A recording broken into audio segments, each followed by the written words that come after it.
सभी मित्रों को सादर प्रणाम। प्रणाम गुरुजी। आज हम राहु पर चर्चा करेंगे। राहु का पितृदोष जन्म कुंडली में कैसे बनता है, उसके लक्षण क्या होते हैं, किन कारणों से बनता है और उसके निवारण पर भी। राहु एक तरह से देखा जाए तो जन्म कुंडली के अंदर जब आप सभी ग्रहों से मिलकर एक सार बनाते हैं, एक शक्ति को बनाते हैं, वो राहु है। ऐसा मानकर चले, ये बात अभी समझ नहीं आई होगी। हमारे संगीत के 7 सुर होते हैं और ये 7 सुर जब बिल्कुल ठीक ठीक लगते हैं तो संगीत का जन्म होता है, एक आनंद का जन्म होता है, मन शांत होता है। लेकिन अगर ये सुर ठीक ठीक ना लगे तो शोर पैदा होगा, उपद्रव पैदा होगा। ये जो शोर और उपद्रव का जन्म हुआ है, ये अशुभ राहु है। शुभ राहु के विषय में मैं पहले बात करूंगा तो आपको अशुभ राहु अपने आप समझ में आ जाएगा।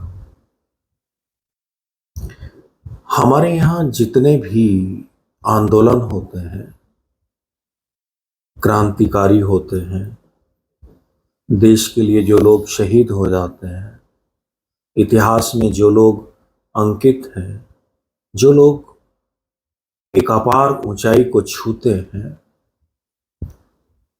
ये सभी शुभ राहु के लक्षण हैं। एक इंसान तब तक ऊंचाइयां नहीं छू सकता जब तक उसके जीवन के अंदर राहु का बल ना हो। ऐसा समझें, कृष्ण की जन्म कुंडली के अंदर अगर आप देखें कि इनकी जन्म कुंडली का बल क्या है तो वो समझ में आएगा राहु। राहु साहस ही नहीं, दुस्साहस है। ऐसा समझे, अपने पक्ष को संभालते हुए जो विपक्ष की धज्जियां उड़ा दे, वो राहु। और विपक्ष के पास कोई रास्ता नहीं बचता सिवाय इसके कि वो इस राहु की शरण में आ जाए, जो शुभ है। महाभारत में सभी योद्धाओं को अंत में कृष्ण की शरण में जाना ही पड़ा अपनी मुक्ति के लिए। कृष्ण के पास जो बल है वो राहु का है। एक राजा को उसकी सल्तनत से हटाकर एक कमजोर को राजा बना देना, ये राहु की शक्ति का कमाल है। आप चाणक्य को तो समझते हैं, लेकिन चाणक्य को समझने के लिए ये भी समझें कि ये जो बुद्धिजीवी लोग होते हैं, ये बिना राहु के संभव नहीं है।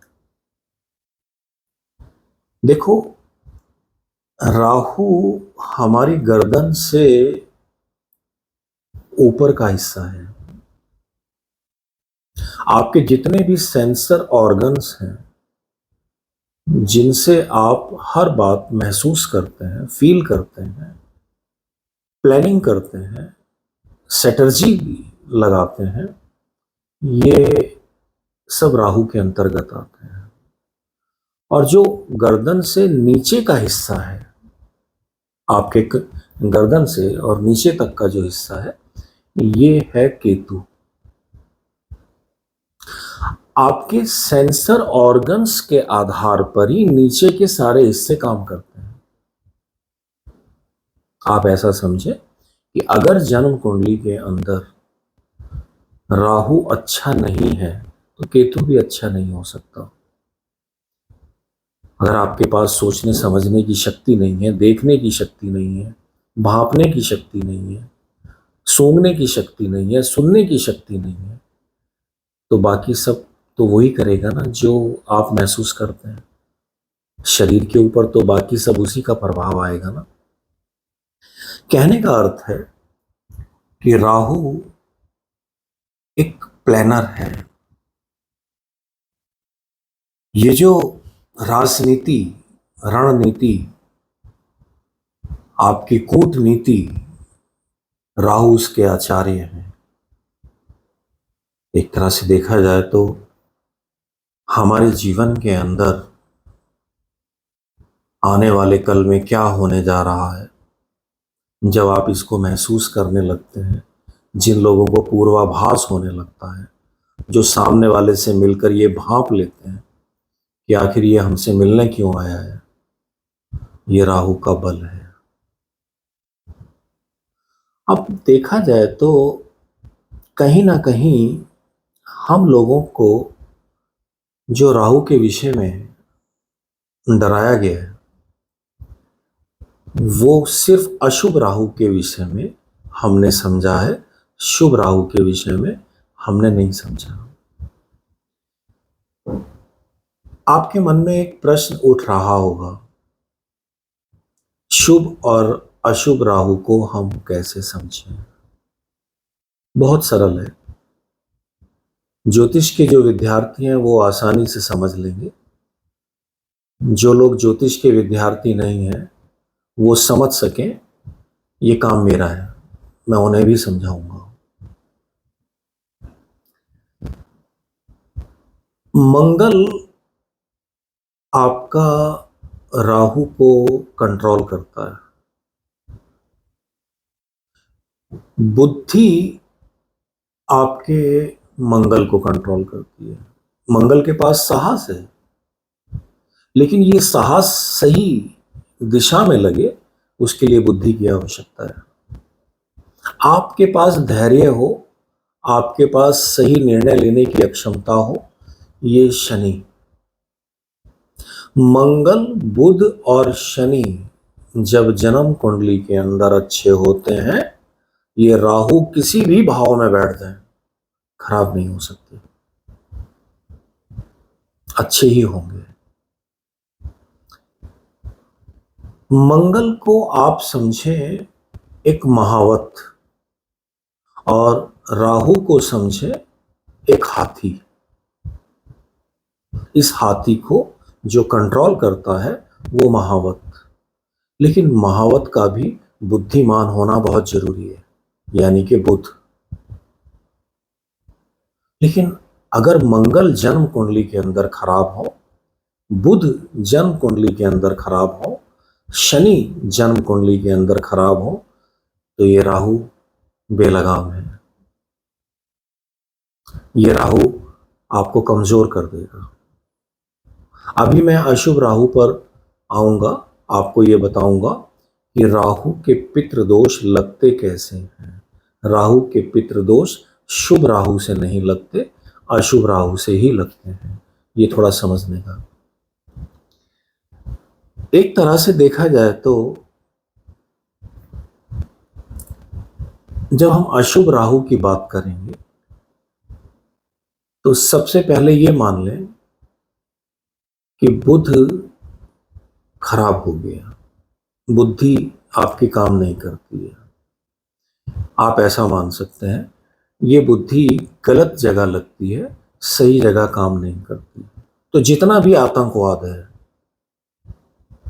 तो फिर जितना भी आप देखते हैं जो कानून का उल्लंघन करते हैं, आपराधिक तत्व हो जाते हैं, एक तरह से देखा जाए तो देश के अपने ही शत्रु बन जाते हैं, ये सब राहु, अशुभ राहु।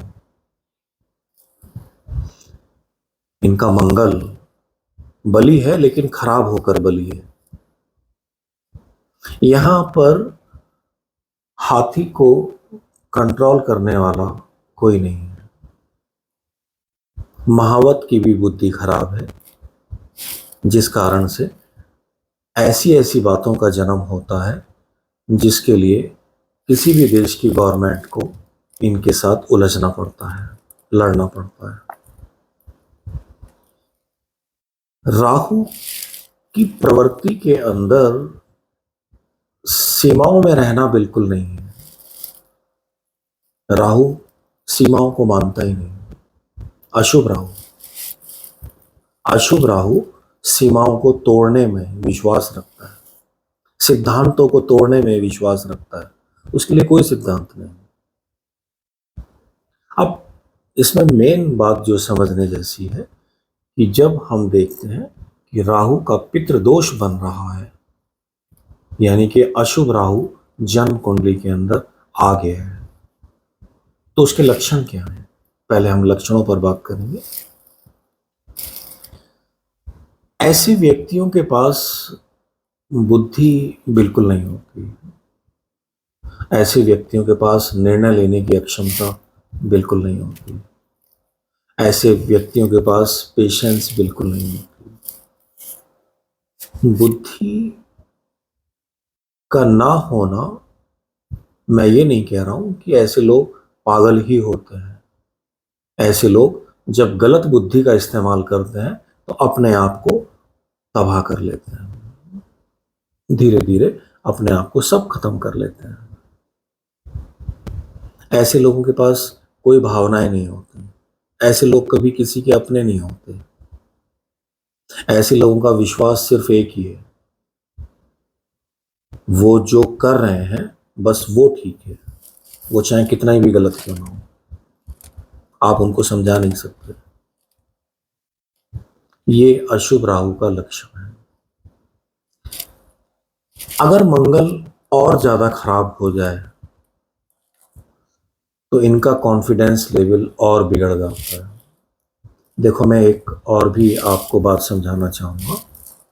जन्म कुंडली के अंदर जो चंद्रमा है, हमारा मन है, जब वो कमजोर होता है तो आप ऐसा मान लें मंगल कमजोर हो गया, आपका कॉन्फिडेंस लेवल गिर गया, आप हमेशा एक भय अवस्था में रहते हैं, किसी ना किसी फोबिया के शिकार रहते हैं। ये जितने भी फोबिया हैं, ये सब अशुभ राहु के लक्षण हैं।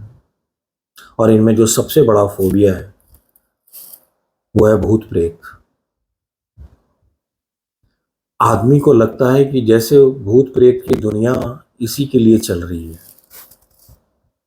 ये सब अशुभ राहु के लक्षण हैं। ऐसा व्यक्ति, आप ऐसा मानकर चले कि जब सूर्य ग्रहण लगता है तो दिन में भी अंधेरा हो जाता है। राहु अंधेरे की संपदा है, साम्राज्य है। अशुभ राहु की बात कर रहा हूं। ऐसे लोग अंधेरे में रहना पसंद करेंगे। ऐसे लोगों को प्रकाश से घबराहट होगी। ऐसे लोगों के अंदर हमेशा एक ऐसे भाव बने रहेंगे कि जैसे कोई इनके साथ षड्यंत्र कर रहा है, कोई इनका बुरा सोच रहा है, और उसी फोबिया में ये अपने पूरा जीवन को गंवा देते हैं। इनके साथ जो सबसे बड़ी बात है, जब हम अशुभ राहु के पितृ दोष पर विचार करते हैं तो पूर्वजों में कहीं ना कहीं कुछ ऐसे लोग जरूर रहे हैं जो मानसिक रूप से एबनॉर्मल थे और उनका पूरा जीवन भूत प्रेत के सायों में निकल गया और उनका जीवन खत्म हो गया। कभी उनका सही इलाज नहीं हो पाया। लेकिन उनके भी पूर्वजों से कुछ ना कुछ गलतियां हुई। जब कोई भी व्यक्ति किसी भी तरह से किसी को भी परेशान करता है, किसी को भी गलत ढंग से लूटता है, किसी का भी, ये जितने भी चोर डाकू स्मगल, ये सब अशुभ राहु के ही। मैंने अभी नाम लिया आतंकवाद। आतंकवाद है क्या? टेरर। आप किसी भी कारण से किसी को डराकर जब उससे कुछ छीन लेते हैं तो आपकी जन्म कुंडली में पीढ़ी दर पीढ़ी राहु के पितृदोष आ जाते हैं। आप जब भी नेगेटिविटियां बांटते हैं, आप कहीं पर भी पॉजिटिव होना ही नहीं चाहते, हमेशा दूसरों को नेगेटिविटी ही देते रहते हैं, तो राहु के पितृदोष आ जाते हैं। इनका मैं एक और लक्षण बताऊंगा। ऐसे लोग अपने जीवन में किसी भी एक स्थान पर नहीं रहते, इनका स्थान परिवर्तन होता रहता है, इनके काम बदलते रहते हैं और ये कभी भी जीवन में कामयाब नहीं हो पाते। ये पितृदोष का इलाज तो करते हैं, लेकिन इनको नहीं पता कि इनका पितृदोष किस ग्रह से बन रहा है। जब राहु से पितृदोष बन रहा हो तो इसके निवारण अलग होंगे। शनि से पितृदोष बन रहा हो उसके निवारण अलग होंगे। सूर्य से पितृदोष बन रहा हो उसके निवारण अलग होंगे। मैं आने वाली वीडियो में मेरा प्रयास होगा कि सभी ग्रहों के निवारण की एक सीरीज बनाऊंगा और आप लोगों को दूंगा। कल मेरे पास कुछ कमेंट्स थे जो मुझसे पूछा था, गुरुजी आप निवारण कुछ नहीं बता रहे हैं, और मैंने भी महसूस किया है कि मैं निवारण ज़्यादा बात नहीं कर रहा हूँ केवल इसलिए कि मैं सभी ग्रहों का एक एक करके आपको अच्छे से निवारण दूंगा और वो सब आपके लिए सटीक होंगे, आपकी ज़िंदगी में आपको नवजीवन देंगे। ये मेरा चैलेंज है और मुझे आपसे कुछ नहीं करवाना, आप खुद करेंगे, आपको लाभ मिलेंगे। कोई प्रश्न आप पूछना चाहते हैं? धन्यवाद गुरुजी। राहु का फोबिया जब हमारे जीवन में बनता है तो व्यक्ति बहुत डरा डरा सा जीता है। इसे आप डिप्रेशन कह दें, इसको आप मानसिक रोग कह दें, इसे आप फोबिया कह दें, कुछ भी कह दें। फोबिया किसी भी व्यक्ति विशेष का हो सकता है, फोबिया किसी ऊंचाई का हो सकता है, फोबिया भूत प्रेत का हो सकता है, फोबिया बीमारी का हो सकता है। ये जो कोरोना अभी चला, जितने लोग एक भय अवस्था में जिए, ये कोरोना का फोबिया रहा। और कुछ लोगों को तो मैं आज भी देखता हूं वो कोरोना के फोबिया से बाहर नहीं निकल पाए। ये कोरोना क्या था? ये राहु। जिन बीमारियों को लेकर डॉक्टर असमंजस में रहते हैं और डायग्नोज नहीं कर पाते हैं, वो सभी बीमारियां राहु के अंतर्गत आती हैं। ये सब मानसिक बीमारियां होती हैं।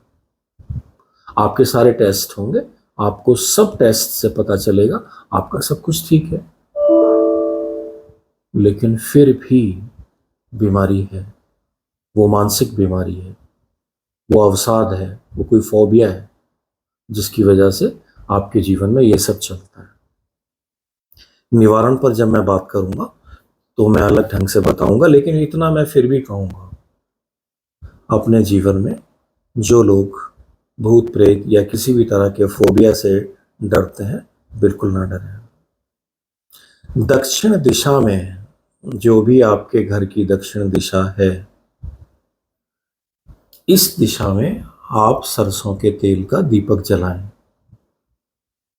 सोम, मंगल, बृहस्पति और शनि अमावस्या को आप देखना, आपके पितरों को प्रकाश मिलेगा। आपके पितर अंधेरे में हैं, इसलिए आप भी अंधेरे में हैं। एक और उपाय, जितना भी आप फिजिकल शारीरिक श्रम कर सकते हैं वो करें। जहां कहीं से भी आपको नकारात्मक ऊर्जा मिलती है उसको झटके दें। खुद कोशिश करें आप किसी के रक्षक बन सकें, किसी का सहारा बन सकें। अपने आप को कमजोर जैसी जिंदगी को ना जिए। आप भी, आपके अंदर परमात्मा का वास है। परमात्मा कमजोर कैसे हो सकता है? क्यों समझते हैं अपने आप को आप कमजोर हैं? आगे बढ़ें। अगली वीडियो में मैं आपको निवारण के साथ सभी उपाय बताऊंगा। धन्यवाद गुरुजी, बहुत बहुत धन्यवाद। सादर प्रणाम।